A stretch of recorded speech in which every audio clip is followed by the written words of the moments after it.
입니다. 날씨가 너무 좋죠. 여의도의 벚꽃이 너무 예쁜 것 같아요. 여러분 인생 가운데 마음의 벚꽃이 활짝 펴지게 되길 축복합니다. 봄날이라 이제 데이트도 많이 할 터인데 주말에는 데이트를 꼭 하십시오. 없으신 분들은 저한테 오시면 제가 한번 할렐루야 기도해 드리겠습니다. 제가 뭐 어떻게 데이트해 드릴 수는 없고.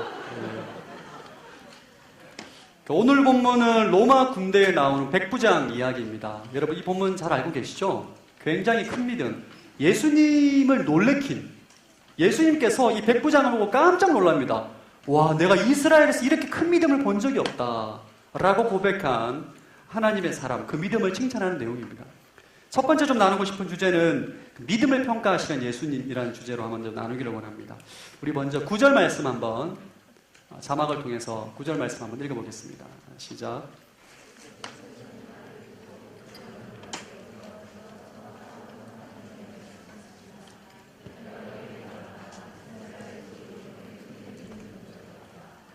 예수님께서 백부장을 만난 게 아니에요. 백부장의 친구를 만나서 백부장의 친구의 메시지를 듣고 난 다음에 예수님께서 뭐라 말씀하시는가?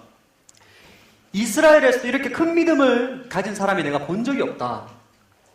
여기에서 이스라엘은 아브라함부터 이삭과 야곱부터 모든 이스라엘 역사 가운데 이렇게 큰 믿음을 본 적이 없다는 거예요. 하나님께서, 예수님께서 충격을 받으신 거죠. 사복음서에 보면 예수님께서 믿음이 크다라고 말씀하신 사람은 두 사람이 있습니다. 오늘 본문에 나오는 백부장과 마태복음 15장에 보면 자신의 딸을 고치기 위해서 주님께 나왔던 가나안 여인입니다. 제가 한번 설교를 했었어요. 이 가나안 여인에게 내 믿음이 크도다, 큰 믿음이다 말씀하시고, 오늘 본문에 나오는 백부장에게 믿음이 크다, 큰 믿음을 가졌다, 이 믿음을 칭찬하는 내용이에요.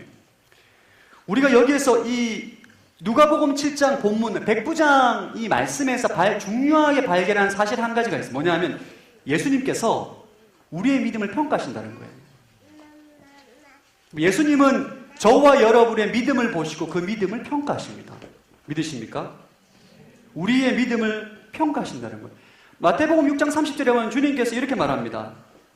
믿음이 적은 자들아, 무엇을 먹을까 입을까 염려하는 사람을 보며 주님께서 말하기를 믿음이 적은 사람들아 라고 말씀을 하세요. 마태복음 15장 28절에는 이 가나안 여인, 자신의 딸의 병을 고치기 위해서 하나님께 간절히 간구했던 그 가나안 여인에게 내 믿음이 크도다 라고 말씀하세요. 그 예수님께서 여러분 마태, 마가, 누가, 요한 복음 말씀을 보면 병자를 고치시고 치유하시고 사건을 일으키시고 난 다음에 항상 마지막에 무엇을 언급하시냐면 그 사람의 믿음을 언급하십니다. 믿음이 크다, 믿음이 적다. 성경에는 우리의 믿음에 대해서 굉장히 많이 말씀하고 있습니다. 우리 로마서 14장 1절 한번 볼까요? 로마서 14장 1절 읽어보겠습니다. 시작.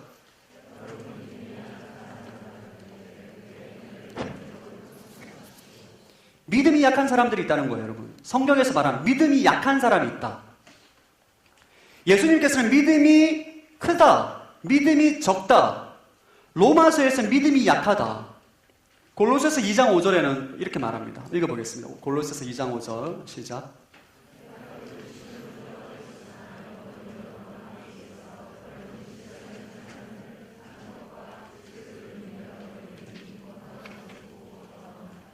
믿음이 굳건한 사람이 있다는 거예요. 믿음이 굳건하다. 하나님 보시기에 믿음이 약한 사람이 있고 믿음이 굳건한 사람이 있다는 것입니다. 또 디모데전서 1장 19절에는 하나님 보시기에 믿음이 파손된 믿음이 있다. 파손된 믿음. 이 파손이란 단어는 배가 파괴되어서 바닷가 가다가 물에 빠질 정도, 이게 파손됐다고 하거든요. 믿음이 완전히 망가졌다는 거죠. 디모데후서 1장 5절 보면 디모데를 보고 거짓 없는 믿음. 성경은 똑같은 믿음이라고 말하지 않고 모든 사람의 믿음을 동일하게 보지 않고 믿음을 평가합니다. 믿음이 적다, 믿음이 많다, 믿음이 약하다, 믿음이 굳건하다, 믿음이 파산되었다, 양심이 없다, 믿음이 더럽어졌다, 믿음이 거짓이 없는 순수한 믿음이다. 말씀하고 있습니다. 여러분의 믿음의 상태는 어때인지를 여러분 한번 점검해 보시기 바랍니다. 여러분의 믿음의 상태가 어떤가? 나의 믿음은 어떤 상태인가? 나는 과연 믿음이 굳건한 사람인가? 믿음이 약한 사람인가? 믿음이 적은 사람인가? 믿음이 많은 사람인가? 파손된 믿음인가? 거짓 없는 순수한 믿음인가? 우리 자신을 점검해 봐야 돼요. 저는 오늘 말씀을 통해서 여러분의 믿음의 상태를 점검해 보기를 축복합니다. 나는 과연 어떤 믿음을 소유하고 있는 사람인가? 하나님이 나를 보실 때 나의 믿음을 어떻게 보실까? 여러분 스스로 한번 직면해 보기를 바랍니다. 예수님께서 공생의 사역 가운데 끊임없이 우리에게 믿음을 말씀하십니다. 믿음. 왜 이렇게 믿음을 우리에게 강조하시느냐? 왜 우리의 믿음을 평가하시고 가나안 여인 가운데 있는 큰 믿음을 끄집어내시고 백부장, 한 번도 보지 못한 이방 사람, 로마 군대의 군대 장교인 그 백부장의 믿음을 칭찬하셔서 모든 유대인들에게, 오늘날 우리에게 믿음을 드러내시는가? 그만큼 중요하기 때문입니다, 여러분. 믿음이 중요한 거예요, 믿음이 너무너무 중요합니다. 믿음이 왜 중요한가? 첫 번째는 우리가 믿음으로 구원을 받기 때문입니다. 에베소서 2장 8절 말씀 한번 읽어보겠습니다. 에베소서 2장 8절 시작.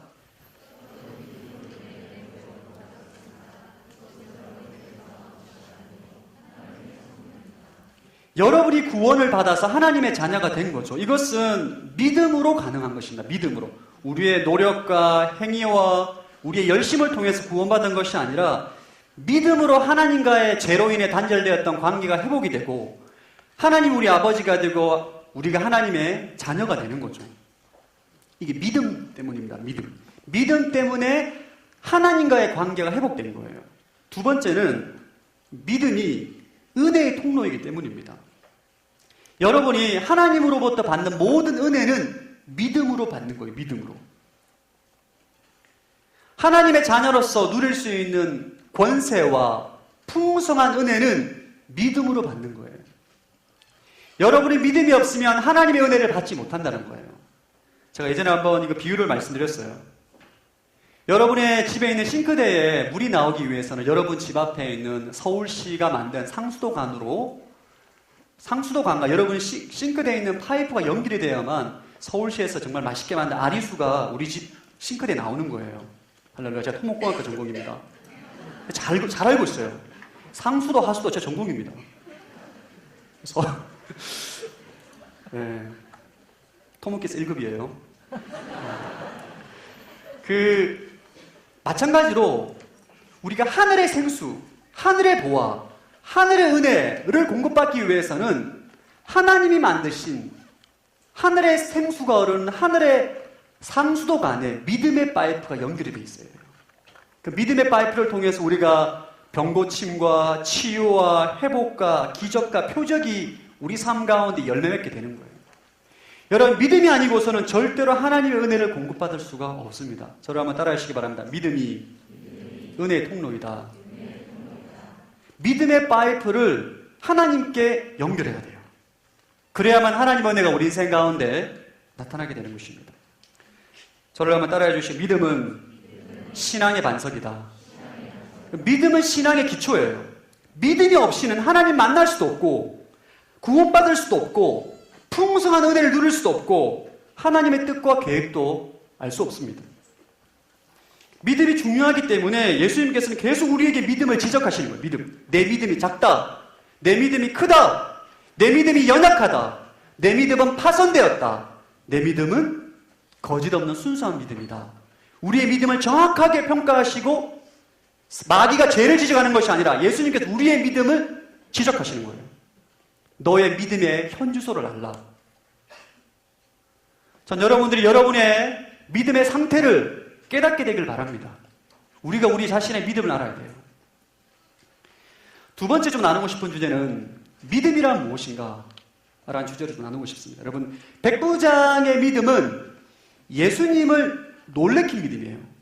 예수님이 그냥 가볍게 칭찬한 게 아니라 예수님께서 깜짝 놀랐어요. 여러분, 예수님은 위대한 표적과 기적과 능력을 행한다고 해서 놀라시는 분이 아닙니다. 왜냐하면 그분은 전지전능하신 하나님이기 때문인 거죠. 그분이 언제 놀라는가? 우리의 믿음을 보고 놀라시기도 하고 실망하시기도 하는 거예요. 도대체 백부장의 믿음이 어떤 믿음이길래 주님을 놀래키고 큰 믿음이라 칭찬을 받는가? 이 백부장의 큰 믿음을 살펴보기 위해서 먼저 믿음에 대한 정의를 알아야 됩니다. 믿음이 뭐냐? 여러분, 믿음이 무엇이라고 생각합니까? 믿습니다, 주님. 이게 믿음입니까? 믿음의 본질을 알아야만 백부장의 큰 믿음에 대해서 우리가 알 수 있게 돼요. 저를 한번 따라해 보시기 바랍니다. 믿음의 본질은 하나님과 인간의 인격적인 관계이다. 믿음의 본질은 하나님과 우리와의 관계입니다. 관계. 하나님이 인격적인 존재이고 우리가 인격적인 존재인 거죠. 인격과 인격의 관계를 신학적인 용어로 하나님과 우리와 인격적인 관계를 믿음이라고 정의하는 거예요. 믿음은 하나님께서 한 인격에게 자신을 나타내십니다. 그리고 알리시고 설득하는 것이 전제예요. 하나님께서 당신을 우리에게 계시하지 않으시면 우리가 믿음이 생기지 않습니다. 대표적인 예가 아브라함입니다. 하나님을 전혀 모르던 아브라함에게 하나님께서 어느 날 나타나셨어요. 너는 내 친척 본토 집을 떠나라. 말씀을 하시는 거죠. 계시를 하셨어요.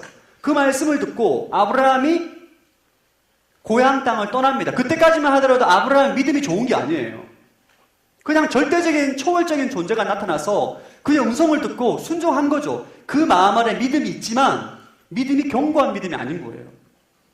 그래서 아브라함이 의심이 들 때마다 믿음이 흔들릴 때마다 주님께서 말씀하시고 당신의 천사를 보내시고 계시하시고 계속적으로 그에게 드러내십니다. 이게 믿음이에요. 그러다가 아브라함이 나중에 자신의 아들 이삭을 죽이기까지 하는 믿음의 사람으로 성장하게 되는 거죠. 이 말은 뭐냐 하면 아브라함과 하나님과의 관계가 아주 인격적이고 깊은 관계가 형성되었다. 다른 말로 믿음이 견고해졌다. 말하는 겁니다. 믿음에 대해서 오해하는 분들이 종종 있습니다. 신앙생활 할 때. 하나님을 향한 믿음은 기계적인 것이 아니에요. 기계적인 거. 마치 자판기에 500원짜리 동전을 넣어서 콜라를 뽑는 것처럼 하나님께 간구하고 달라고 다오다라고 말했을 때 하나님의 응답이 뚝 떨어지는 자판기와 같은 신앙은 믿음이 아닙니다. 마치 알라딘의 요술램프에 나오는 지니와 같은 존재로 알라딘의 요술램프 몇 번 문질러야 되죠? 모르시나요? 3번 문질러요. 3번. 자, 아니 3번 문질러야 돼요. 지니가 나타나죠. 주인이 무엇을 원하십니까? 나는 돈을 원한다. 이것은 믿음이 아니에요. 주술적인 행위입니다. 주술적인 행위. 주문을 외우는 거죠. 믿음은 하나님과 인간 사이 역동적인 관계를 말하는 이게 믿음의 본질입니다. 여러분이 믿음이란 무엇인가에 대한 이 정의가 명확하게 있어야 해요. 그래야 우리가 하나님을 향한 믿음이 자라나게 됩니다. 이 히브리서의 이 믿음에 대해서 잘 설명해주고 있는데 히브리서 11장 3절 말씀 한번 11장 3절 말씀을 한번 읽어보겠습니다. 시작.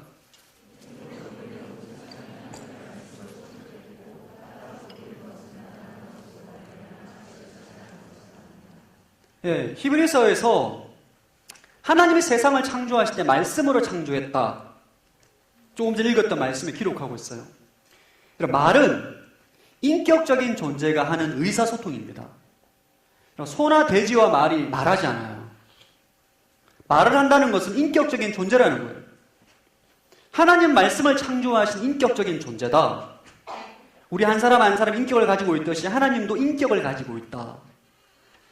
우리 히브리서 11장 1, 2절 말씀 한번 읽어보겠습니다. 11장 1, 2절 읽어보겠습니다. 시작.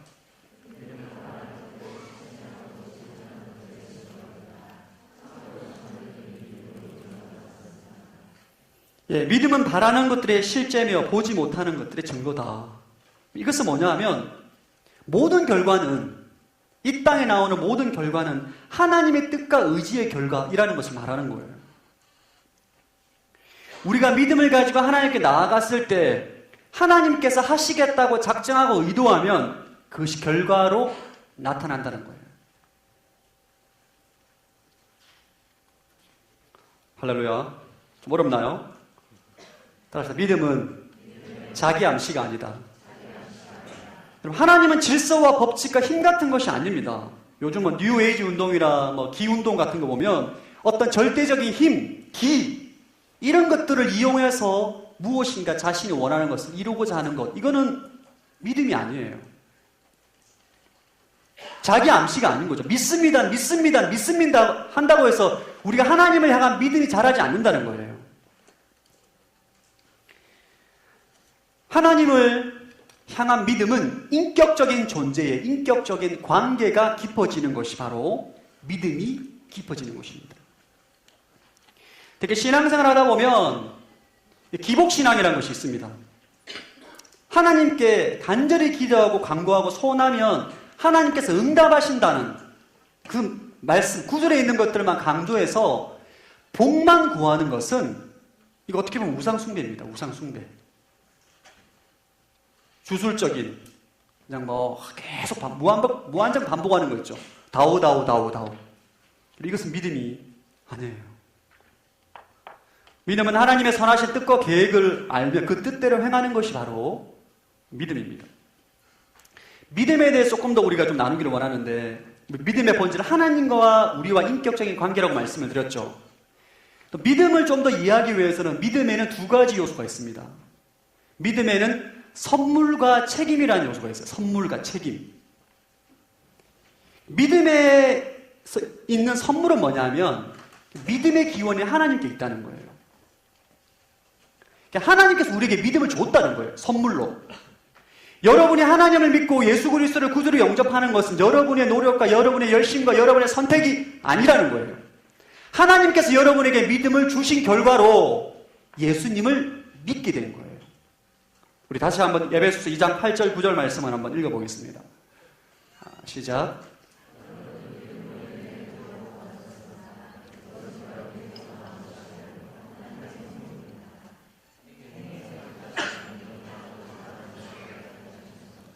인간이 타락한 이후로 예수 그리스도를 믿음으로 하나님과의 관계가 회복되는 모든 사건은 하나님의 선물입니다.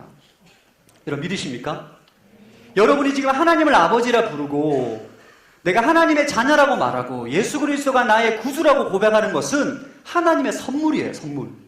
하나님의 선물로 우리에게 주셨기 때문에 우리가 그런 믿음을 갖는 거예요. 이것이 믿음의 요소의 첫 번째 해당하는 선물이라는 요소입니다. 두 번째 요소예요. 두 번째 요소.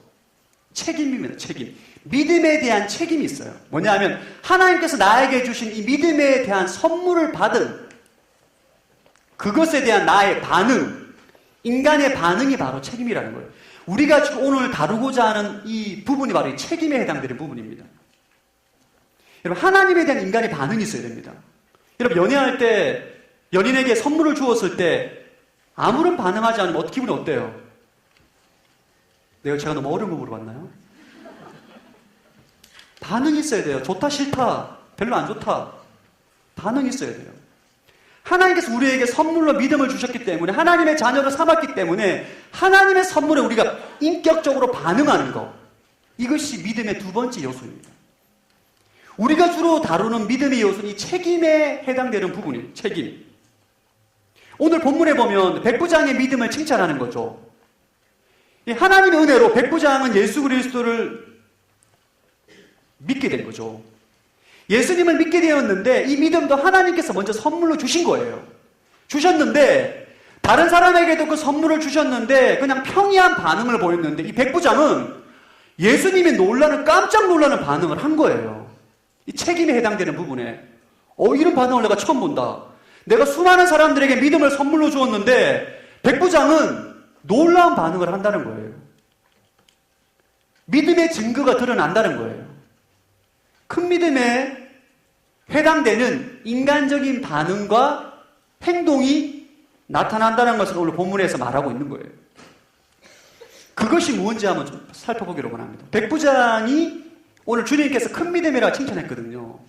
도대체 어떤 믿음이 큰 믿음이길래 주님을 놀래키고 주님이 칭찬하고 인정받고 그의 소원함대로 이루어지는 기적에 나타나는 믿음인가? 궁금하지 않으십니까? 여러분들 가운데 백부장의 큰 믿음을 가지게 되길 축복합니다. 오늘 배워야 돼요. 우리가 4가지가 나옵니다. 백부장이 우리에게 보여주는 큰 믿음의 증거 4가지. 첫 번째가 뭐냐면 이웃사랑, 이웃사랑. 이웃을 사랑하는 거예요. 그의 삶에. 우리 한번 2절과 3절 말씀 한번 읽어보겠습니다. 2절과 3절. 시작.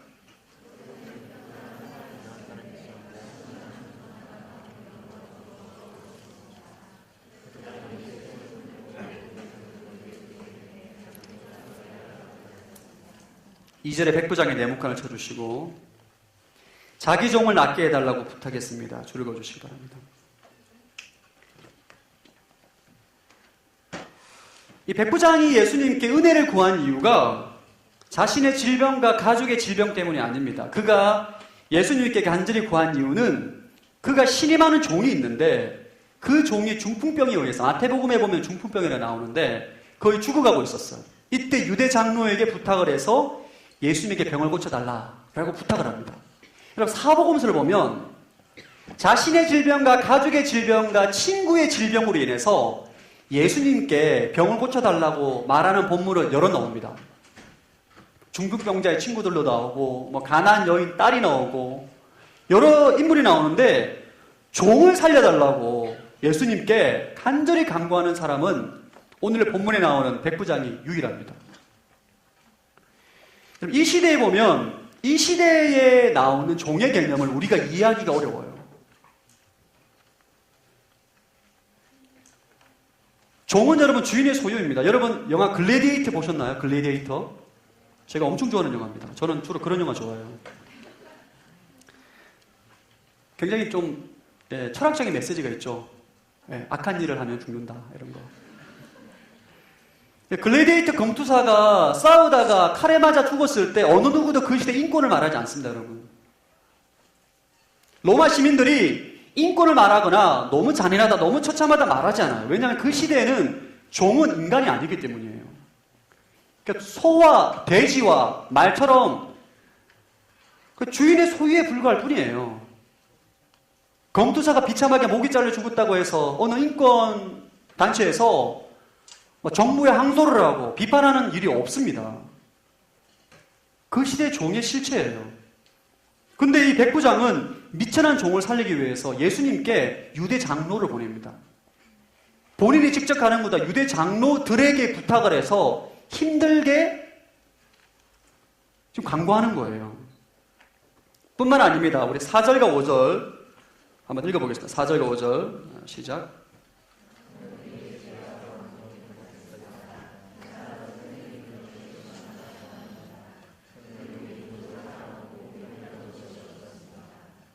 우리 민족을 사랑하고 회당도 지어 주었습니다. 주를 읽어주시기 바랍니다. 이 백부장이 어떤 사람의 평가는 그 사람이 한 말이 아니라 주위 사람들의 평가가 정확한 거죠. 유대 장로들, 유대 지도자들입니다. 장로들이 평가하기를 그는 우리 민족을 사랑한다. 농담이 아니죠. 한 사람의 여러 명이 우리 민족을 사랑한다. 유대 민족을 사랑하고 회당을 지어 주었다. 이거는 이 시대적 배경을 알면 조금 충격적인 내용입니다. 왜냐하면 이 오늘 본문에 나온 백부장은 로마 군대의 백부장이에요. 자기 수하에 100명의 군사가 있는 거예요. 우리로 말하면 중대장. 고위급 간부는 아니고 한 중위, 대위 정도 되는 신분이에요. 이 로마 군대의 지도자입니다. 로마 정부에서 볼 때 유대인들은 굉장히 피곤한 민족이에요. 로마 전역을 생각할 때 굉장히 많은 나라를 지배하고 있는데 그 중에 가장 로마 정부를 골치 아프게 했던 민족의 몇몇 민족이 있습니다. 항상 쿠데타를 일으키고 폭동을 일으키고 정부에 대해서 강렬하게 저항하는 그 민족 중에 하나가 바로 유대인이에요. 왜냐하면 이 로마 정부는 기초적으로 황제 숭배 사상을 가지고 있습니다. 그래서 모든 나라의 종교를 허용해 주는데 다만 로마 숭배 사상을 받아들여야 돼요. 그래야만 그 종교를 인정해 줍니다. 근데 유대인들은 끝까지 저항하는 거예요. 그래서 본디오 빌라도를 통해서 총독으로 예루살렘에 파송하고 난 다음에 로마 정부가 유대인들은 그냥 동의해 주는 거죠. 황제 숭배 사상을 하지 않는 것을 그냥 넘어갑니다. 워낙 이 민족이 피곤하고 여호와 하나님에 대한 신앙이 투철하기 때문에 이걸 건들면 폭동이 끊어지지 않는 거예요. 다른 민족에게는 황제 숭배 사상을 장려하지만 유대 민족들에게는 그것을 말하지 않습니다. 그냥 그러려니 하고 넘어가요. 피곤한 민족이에요. 이런 시대적 상황에서 백부장이 유대민족을 사랑하고 회당을 지어줬다는 거예요. 회당을. 이게 만약에 상부의 보고가 되면 어떻게 될 것 같아요? 잘리는 거죠. 더 쉽게 말하면 일제강점기 때 일본 군사 지도자가 대한민국 어느 지역에 교회를 지어준 거예요. 교회를. 할렐루야. 제가 국사책에 그런 일을 한 건도 못 봤습니다. 그게 있기가 힘든 일이에요. 이게 백부장이 유대민족을 진짜 사랑한 거예요. 그리고 회당을 지어줄 정도로 이웃 사랑을 실천하는 사람이었다. 우리는 볼 수 있는 거죠. 저를 한번 따라해 주시기 바랍니다. 이웃 사랑은 믿음의 증거이다. 큰 믿음의 증거 첫 번째가 이웃 사랑이에요. 이웃 사랑. 이웃을 사랑하는 사람은 하나님을 향한 믿음을 가진 자입니다. 우리가 믿음은 눈에 보이지 않습니다. 하지만 그 사람의 믿음의 증거를 볼 수 있어요. 여러분이 이웃 사랑을 실천할 때에 하나님의 사랑을 증거하는 거예요. 하나님을 향한 믿음을. 십계명을 요약하면 하나님을 사랑하고 이웃을 사랑하라는 것이죠. 하나님을 사랑하기 때문에, 하나님을 신뢰하기 때문에 이웃을 사랑하고 이웃을 돕는 것입니다. 여러분, 하나님을 사랑한다고 말하면서 이웃 사랑을 실천하지 않은 것은 가짜 믿음인 것이죠. 자, 여러분이 이웃 사랑을 실천하는 참된 믿음의 소유자가 되길 바랍니다. 믿습니다 말을 하는 것이 아니라 이웃 사랑을 실천할 때에 우리가 사람들에게 하나님을 향한 나의 믿음을 드러내는 거예요. 여러분들이 정말 하나님께 칭찬받고 하나님께 인정받는 믿음의 소유자가 되기를 원한다면 이웃 사랑을 실천해야 된다는 거예요. 오늘 온누리교 신문을 보니까 손장호 목사님의 생가를 복원한다는 기사가 나오더라고요. 여러분, 손장호 목사님은 대한민국의 수많은 목사님들 가운데 한 분인데 지금 수십 년이 지난 50년 가까이 지난 지금도 손장호 목사님의 믿음을 모든 사람들이 칭송합니다. 알고 계시죠? 자신의 2명의 아들을 죽인 원수를 양자로 삼고 나병 환자의 아버지, 모두가 꺼려하는 나병 환자의 친구가 되어주고 모든 사람이 죽어도 싸다라고 말하는 자신의 2명의 아들 죽인 원수를 자기네 양자로 입양한 거예요. 여러분, 세상에 어떤 누구도 그런 분을 향해서 하나님을 향한 믿음이 없다라고 말할 수 없습니다. 왜냐하면 그는 하나님을 향한 믿음을 보여줬기 때문이에요. 멀리서 찾지 마십시오. 멀리서. 이웃 사랑의 실천을 먼저 순원들을 사랑하기를 축복합니다. 오늘 맛있는 밥을 사주십시오. 여러분, 직장 동료를 섬기십시오. 사랑으로. 직장 동료가 이렇게 말할 겁니다. 오, 하나님께 살아계시구나. 여러분이 하나님을 믿는다, 교회를 간다, 이런 것으로 사람들에게 하나님의 영광을 드러내지 마시고 믿습니다. 무엇인가 신앙적인 열심을 통해서 여러분의 믿음을 드러내려고 하지 마시고 사랑으로 섬기고 실천함을 통해서 여러분의 믿음을 드러내길 축복합니다. 얼마 전 그 큐티 나눔 가운데 우리 저희 공동체 리더십들 가운데 회사의 직원들을 위해서 섬기는 얘기를 들었을 때 저는 기대합니다. 믿지 않는 자들이 그런 모습을 보고 충격을 받는 거죠. 아, 저것이 믿음이구나.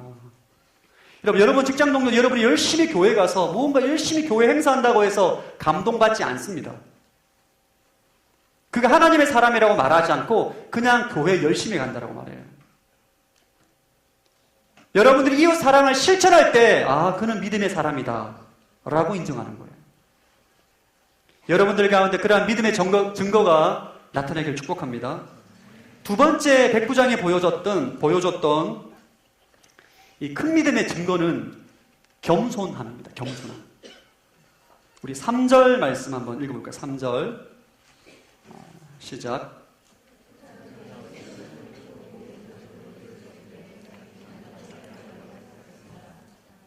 3절에 유대장로의 동굴람을 쳐 유대장로. 이 백부장이 예수님께 병고침을 강구하기 위해서 그가 직접 가는 것이 아니라 유대장로를 보냅니다. 귀찮아서 유대장로를 보낸 게 아니고 이 당시 유대인들은 이방인들을 천시 여기고 꺼려하고 특별히 로마 군대의 지도자이기 때문에 유대의 유명한 랍비라고 여기는 예수님에게 자신의 가기가 두려운 거예요.